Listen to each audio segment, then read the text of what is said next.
برادران اسلام، امیر محترم تشریف فرما ہیں، اراکین شورا بھی جلوہ فرما ہیں۔ آپ حضرات اب یہ بات سمجھ چکے ہیں کہ جب بھی ناموس رسالت کا مسئلہ آتا ہے تو پوری دنیا کی نگاہیں تحریک لبیک یا رسول اللہ کی طرف ہی کیوں ہوتی ہیں؟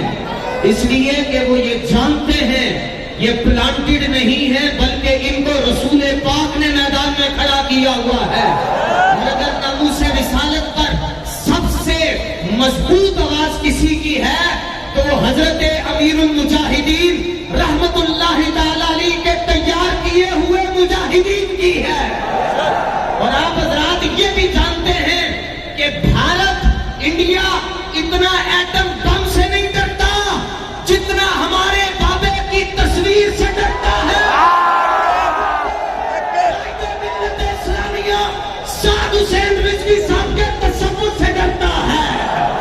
اور حضرت مولا روم کہہ گئے کہ گفتہ اللہ بود گرچہ از حلقوم عبداللہ بود۔ ہمارے امیر محترم نے کہہ دیا ہے کہ لال قلعے پر لبیک یا رسول اللہ کا پرچم لہرائیں گے،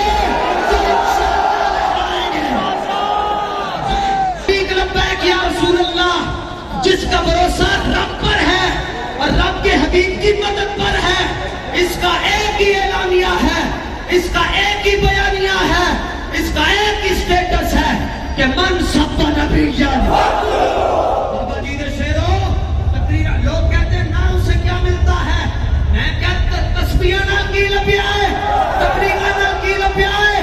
اعلیٰ حضرت فرماتے ہیں نعرہ آئے دلیرہ سے بن گونجتے، لبیک والے وزیر آباد نعرہ لگاتے ہیں، مودی کی توقی ہندوستان میں کھل رہی ہوتی ہے۔